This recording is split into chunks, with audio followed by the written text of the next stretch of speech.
Thank you for listening to the Pilot Waves podcast. The Pilot Waves podcast is a show. It's a show about artistry. It's a show about technology. It's a show about community. And it's a show about commerce. It's a show about all of these things, the intersections of these things.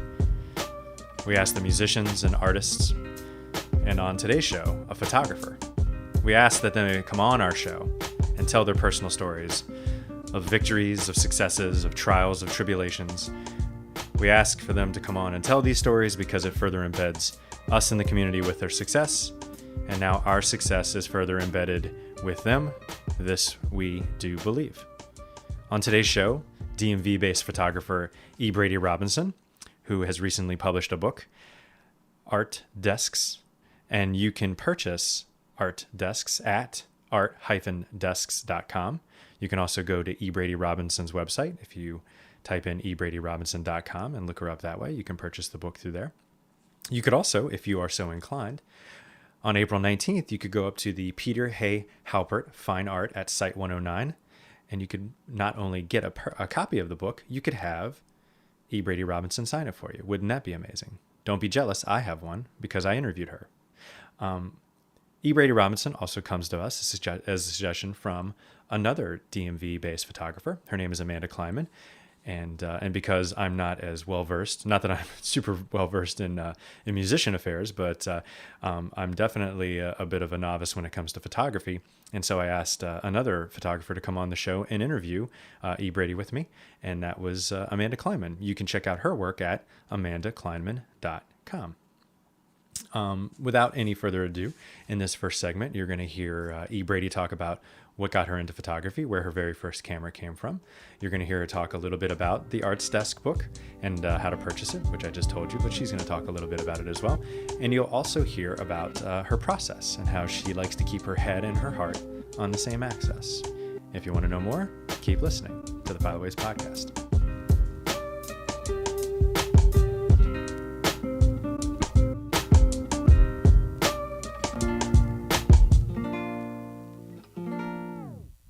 Do you remember the very first time that you decided that you wanted to do what it is you do for a living? When I was young, my mom gave me a camera, and we used to drive the back roads of Virginia and take photos together.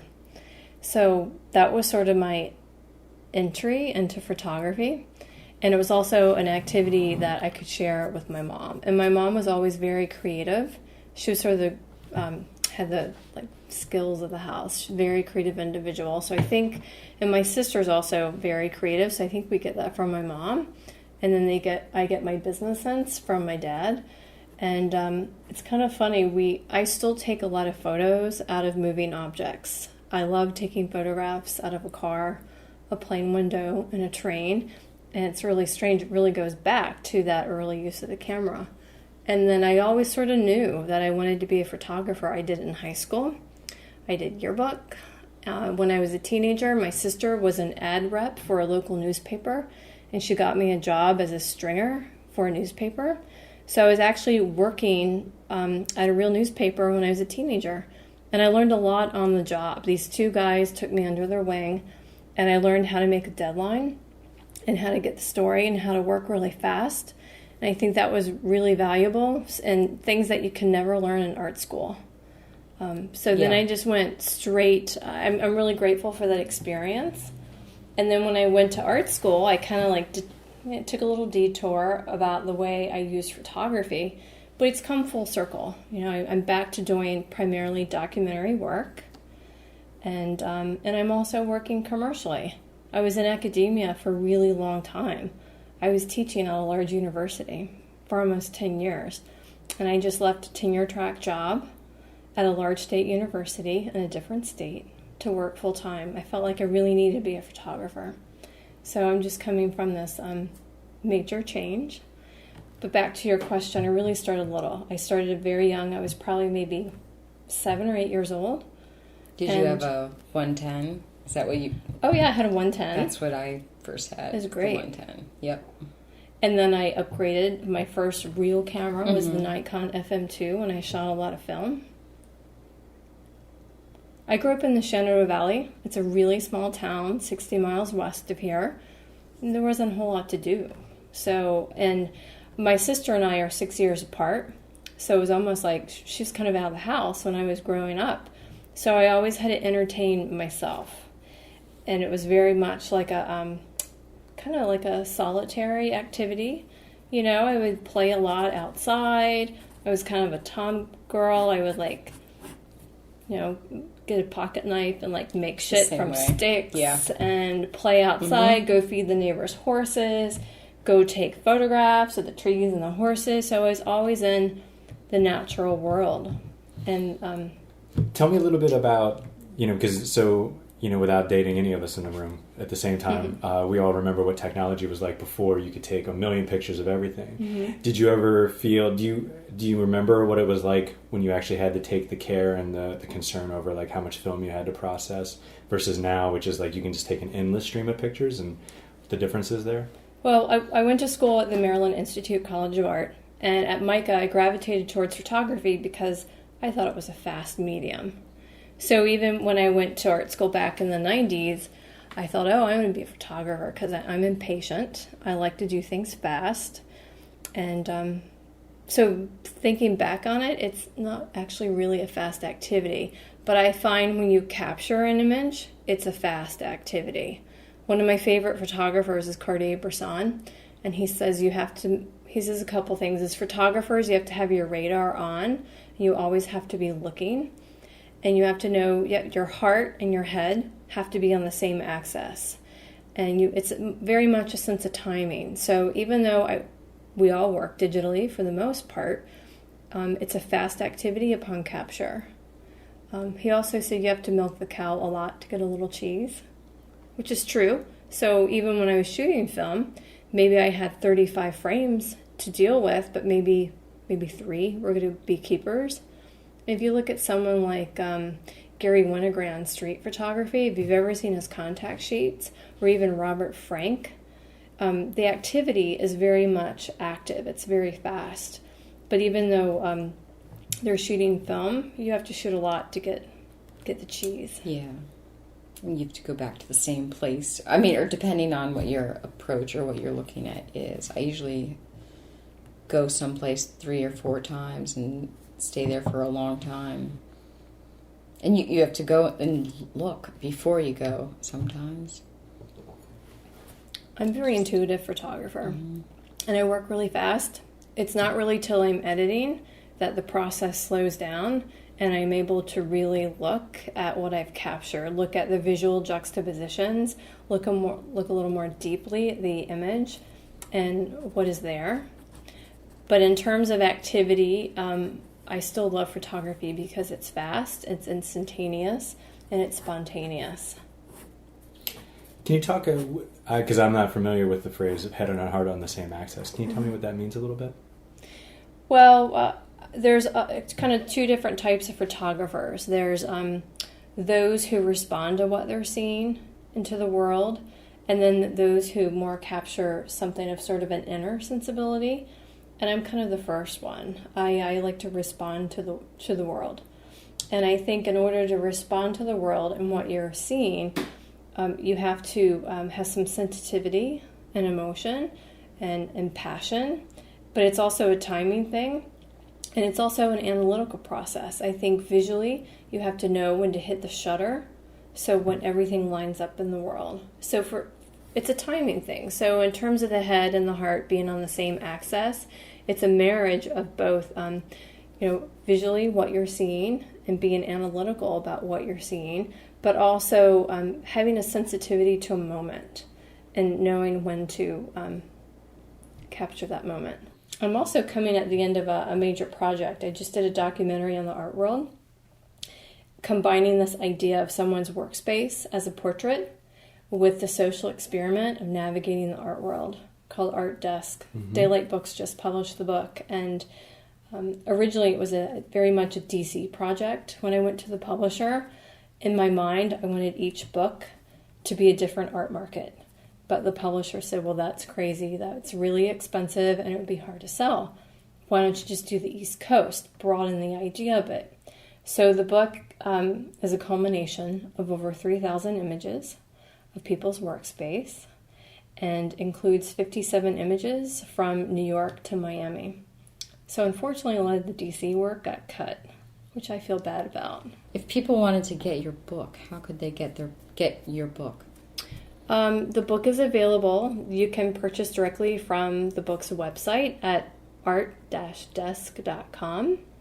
And it's available, signed copies are available for $39.95 plus tax. It's a steal. That's a great deal. And you also have a signing coming up too, right? I have a book signing on April 19th at Peter Hay Halbert in New York, in the LES, Site 109, from 2 to 4 Wonderful. on April 19th.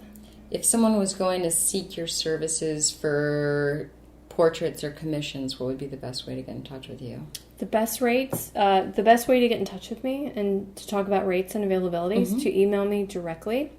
My website is ebradyrobinson.com, and they can email me at brady@ebradyrobinson.com.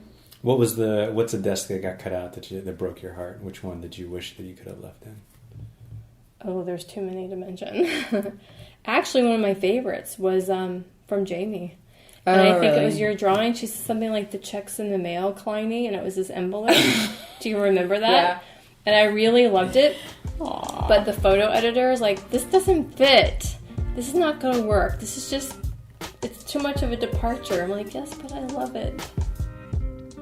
Yes, but she loves it. And, editing is probably the hardest part. I can tell you that firsthand because I edit this show every week and I have to cut out parts of the show because I'm trying to keep it tight and out of sight for you, the listener. Sometimes it gets a bit long, and for that, I do apologize, but sometimes there's a lot of good quality. There's a lot of good stuff. In the next segment, you're going to hear my co-interviewer in this particular episode, Amanda Kleinman, ask E. Brady about her fundraising efforts and how she's used social media to a great bit of advantage for herself, and not just getting funds from people, but also meeting, as she refers to them, as angel investors. So keep on listening with E. Brady Robinson on the Piloways podcast.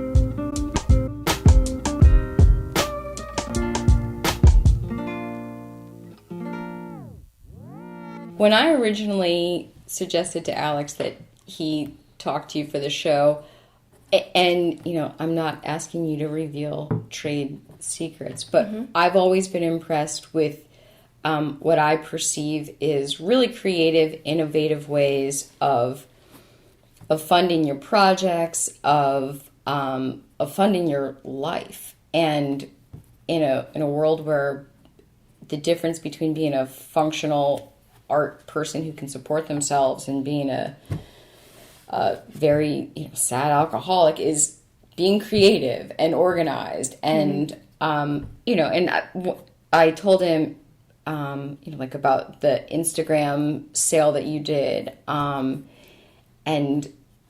I thought it would be interesting, without knowing who your listeners are, just if you could explain a little bit about some of your practices and the creative things that you've done. Sure. To plan or support the projects that you're working on. Well, as artists, we have no saviors. It is really, truly our responsibility to save our ass. Mm-hmm. And when I had this opportunity to publish the work, the photo book industry is challenging. And publishers are asking photographers to help front the cost of the book. So I had to raise, it was in the 20s. And I'd never done any sort of fundraising before. And when I signed the contract, there were nights where I thought, oh dear God, what did I get myself into? Because I was living off of a professor's salary. I was getting no support from my university. I was getting no grant money, no sabbatical money. So it was up to me to raise the money. I did a crowdsourced fundraiser on Indiegogo and raised about $10,000. And then I did the rest in a variety of ways. I did an Instagram print sale, and I'm a big believer in using social media to connect to your audiences and also to use for funding. I did an Instagram print sale. I sold iPhone prints for $25 and $50. I have gallery representation, and they were super cool about allowing me to do this. Normally, when you have gallery representation, you can't sell out of your studio. But because this was an uneditioned body of work. It was from my iPhone. Mm-hmm. It didn't cut into any of the edition work that the gallery represents. And I also wanted to reach out to a new audience. I would much rather have my photo on someone's wall. And I also wanted to make it affordable for my friends who are an artist. Some of my friends don't work full time. So I thought $25 and $50 was an affordable price point. And I raised $2,000 in 2 days off of Facebook alone. And I also had a fundraiser on my roof. I also had another iPhone print sale, and I did a fundraiser on the roof. I had a friend who's a lawyer host it, and she brought in all of her attorney friends and people from the legal community that I would never meet. Mm-hmm. Some of my friends are in the art world. Yep. And I also our lawyer friends. Mm-hmm. And I also met my largest backer to the project on Facebook. You hear about these people who are sort of angel investors. And I met one through Facebook through a woman whose friendship I've been able to cultivate online. I've never met her in person, but she's been an angel. She introduced me to several people who said, I think they would be interested in your work. And I asked. So one backer bought about 4 artist proofs. The artist proofs are sold at a higher price point. And again, my gallery gave me permission. They said, you can do this until you raise your money. But then once you raise the money, that's it. All sales go through us. But again, it was a way of raising money without interrupting the edition work that they represent and sell, or without hurting my career. It's not like I'm taking this off the wall, which this is an edition of 3 at the size. Mm-hmm. I'm not going to sell that for $50. Yeah. That would hurt my career. It would also hurt my collectors who've spent good money for larger works. Mm-hmm. But I'm a big fan of social media. I attribute this a lot to my experience with Creative Capital. I took several Creative Capital professional development workshops where we did strategic planning and goal setting. I've been to different fundraising workshops with them. So it's really through my experience with Creative Capital that has helped me a lot.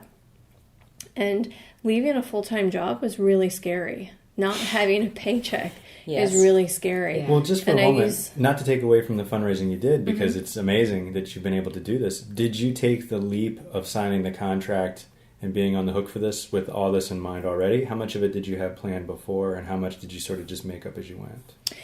Well, when I signed the contract, I will never sign a contract without the work being finished, first of all. That was kind of a rookie mistake. I mean, I was very happy with the terms that I agreed with my publisher. I came through on my part, and they came through on their part and delivered, and it was a beautiful match. But when I signed the contract, I thought, I'm done. I've got the work. I just need to edit, sequence, and design the book. But within a year's time, not only did I have to expand the book, I had to raise the money. And this was at a time where I was flying out of state for my job once a week. So it was a really crazy time. It was kind of the best of times, and it was the worst of times. Because here is this project I wanted to do for a long time, and it was an opportunity, but then I had no support from my full-time employer. In fact, little support. There was huge salary equity issues at my university, and when that was brought up, there was a lot of gender discrimination and retaliation, and things just kind of went south. So, I chose my family, and I chose photography over my job. It was just not working out. Yeah. So within that year, it was really crazy. I raised the money. I finished the work. I had to pay out of my own pocket to travel between New York and Miami. It was a lot. It was a lot, but she still did it, and she did it successfully. You should not just support Brady Robinson, which we would thank you to do, but it would also be showing the power of the Pilotways podcast if you were to go to art-desks.com and purchase a copy for yourself. Or as I mentioned earlier, you go to the Peter Hay Halbert up on April 19th in New York City, and not just get a copy of the book, but you could have Brady Robinson sign a copy for you. Why wouldn't you do that? And say the Pilot Wave sent you. For goodness sakes. Thank you, Amanda Kleinman, for keeping this interview on target, asking the good questions instead of just my usual, tell me about you, tell me about your mom, tell me about your sister. And actually, speaking of which, the very next segment, you're going to hear me ask E. Brady about her mom and sister as inspiration. You're going to hear me talk about something, if you've listened to the show, you've heard me mention many times. You're going to hear her talk very quickly about her muse. And you're going to hear her tell a couple stories about times that she's been in danger, physical danger, from taking pictures, once without permission and once with. So let's keep going with this interview with E. Brady Robinson, DMV-based photographer on the Pilot Waves podcast. You mentioned your mom and your sister as creative inspirations. Can you tell me like a memory or two that you've had about them in particular? Growing up, my mom was a fabric buyer for a major department store. And so she was a very visual person. So she always had a really good sense of design, even had a good sense of style. She loves fabric. She loves clothes. She's a very visual person. So I just sort of grew up with that, and it rubbed off on me. And my sister is a musician. She plays the piano, so she sort of got the ears, and I got the eyes of the family. Do you believe the concept of the muse? Do you have a muse? I have a very good friend right now who could be considered my muse. One of my best friends is a yoga teacher, and I've shot her a lot in the past year in DC.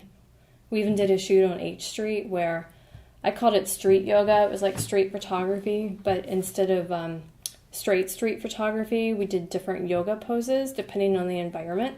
This is kind of like a mix of environmental portraiture, where you blend the subject with the environment, and then street photography for the sense of timing. What about the, tell me about the Central Florida grocer? The photographs from the grocery stores?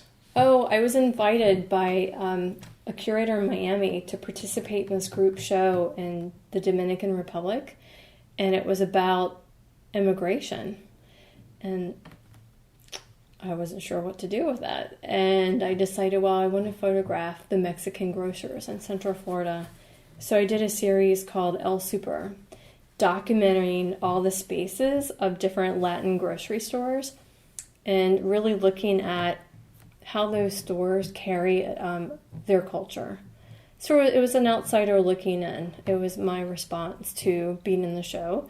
And that work was an exhibition in the Dominican Republic in Santo Domingo back in 2005 or 2008. What was it like for you to go into some of those supermarkets? Do you just pull out your camera and start shooting? Do you talk to people for a while? What was the reception like? I always ask for permission, but in this one instance, I was in Haines City, which is really in the nowhere of Central Florida, with my husband and with a friend of ours who knew the area well. And I saw this money shot. It was a red phone, like a Western Union phone, where laborers and immigrants will wire money back home, next to this snap cap with a bling sign on it, next to these rubber gloves that men and women use when they clean houses. So I'm like, wow, this is a really loaded image. You've got these like working man's hats next to latex gloves, next to the red Western Union phone. And I asked the guy if I could take a photo, and he said no. But I did it anyway because it was my money shot. And he got really upset. It was really scary. I thought he was going to pull a gun on us. He probably thought we were from immigration. I mean, what is this white woman doing with a camera in my store? You know. So that didn't go so well. Yeah. We got out without being shot or physically assaulted. Have you dealt with that before? Anyone getting upset with you taking a picture of them or anything else around them? Well, when I was in art school in the 90s, I did a documentary on drag queens.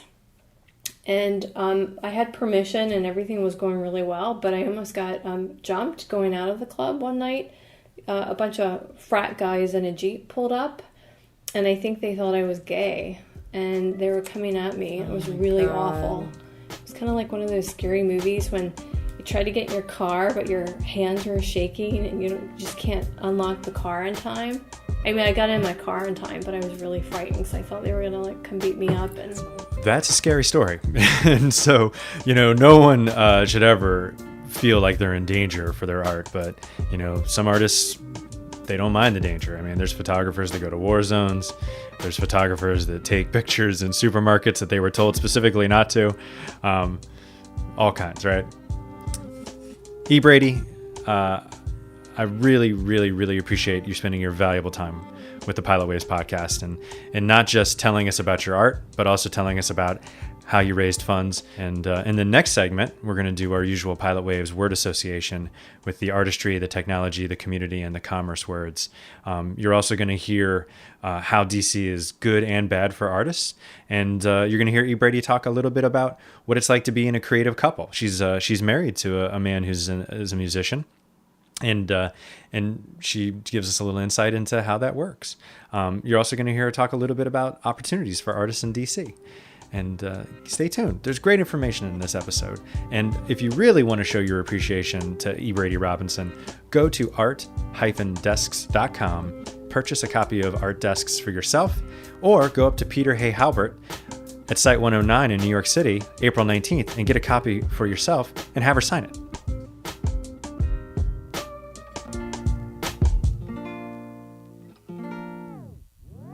Artistry. What is the word artistry? You don't have to be limited to one word. What does that make you think of, the word artistry?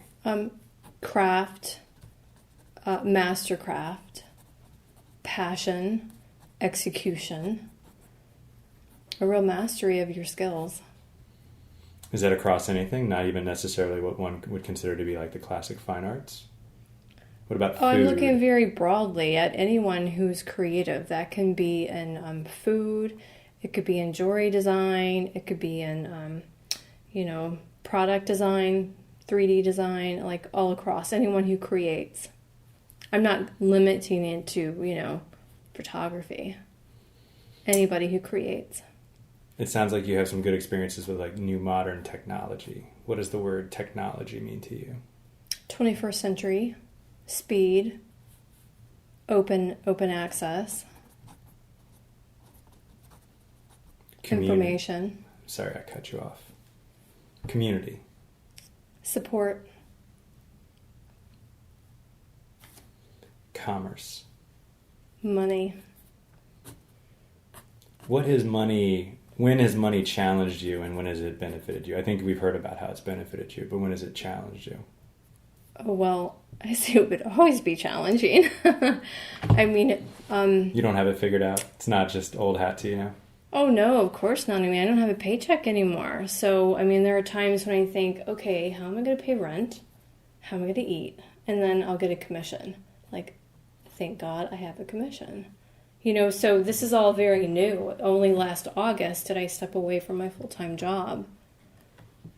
So it's a whole new learning curve for me. And I've talked to a lot of friends who, freelance or start their own business. And the first year is always really rough.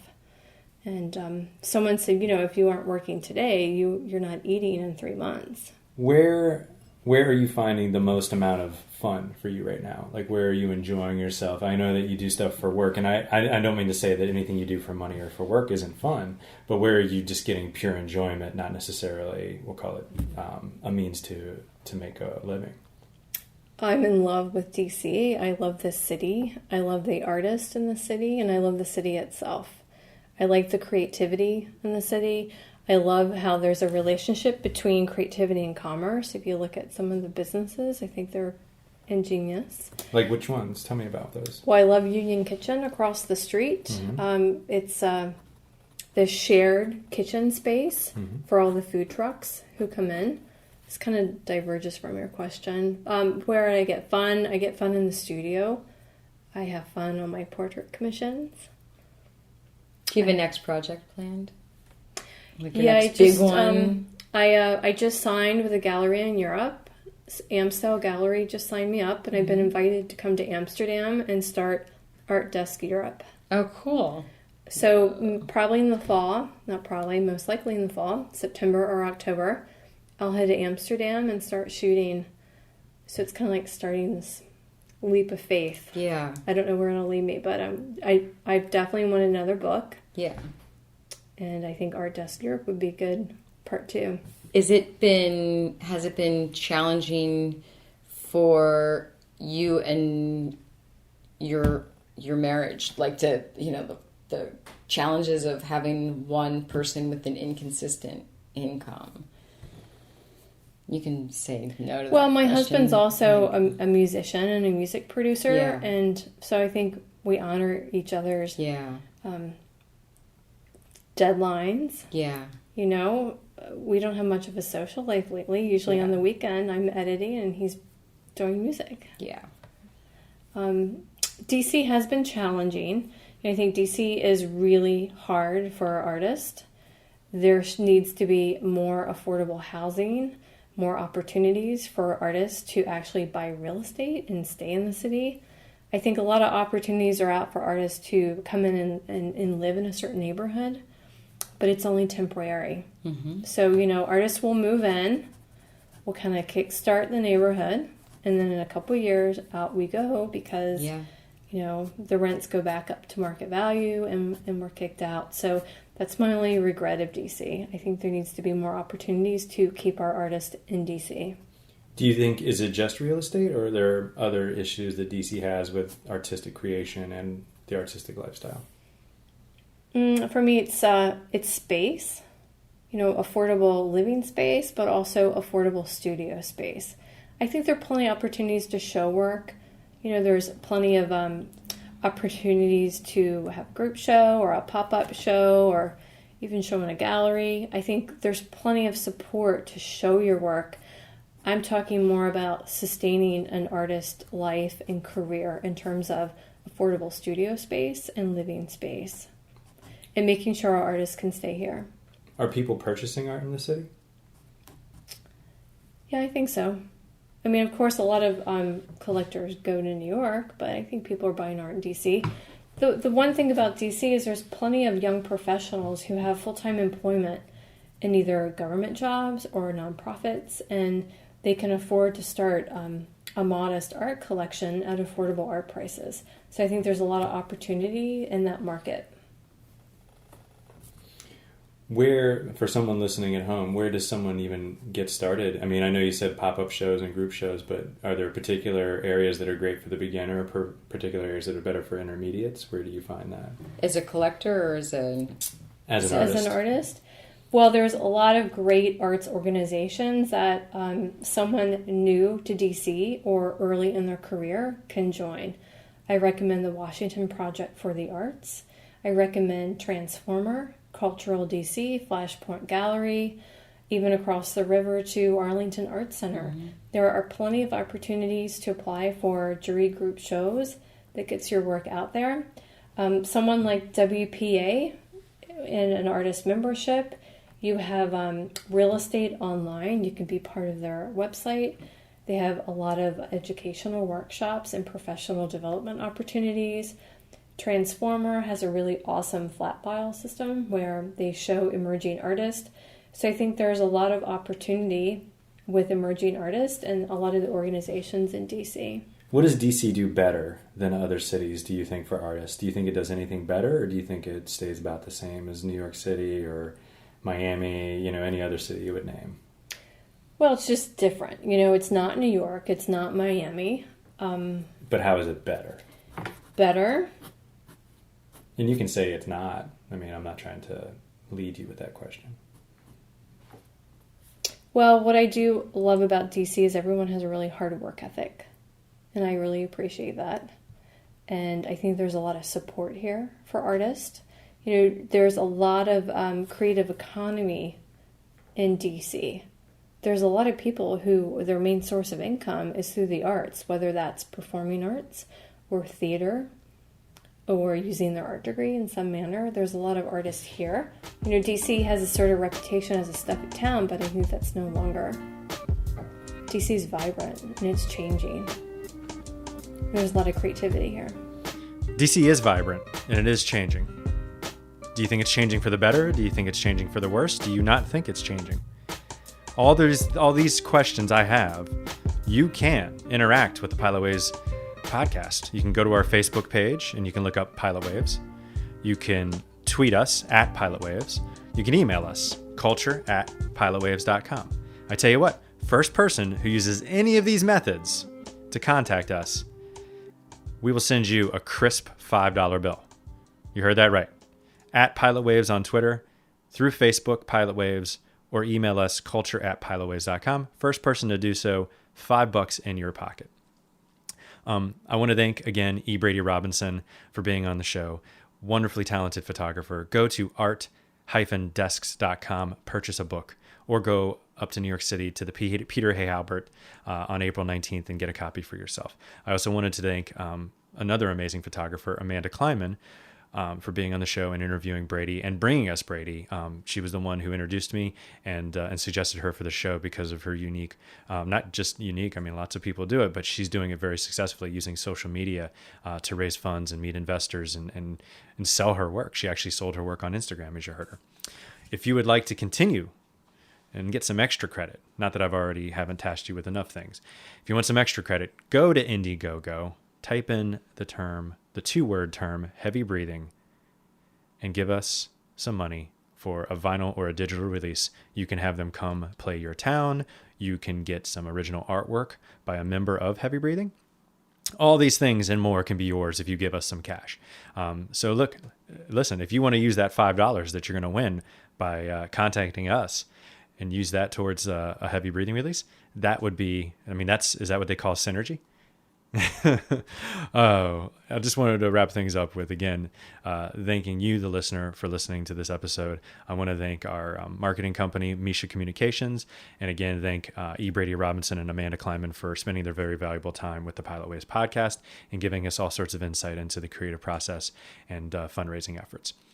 This is probably going to be one of 5. I think we have about 5 episodes left, and that's going to be the end of the Pilot Waves podcast. It's over. So if you don't contact us soon, you're never going to contact us. So this is Alex Vidalis signing off for now. Be good to each other, and remember, everything always was, always is, and always will be simply wonderful.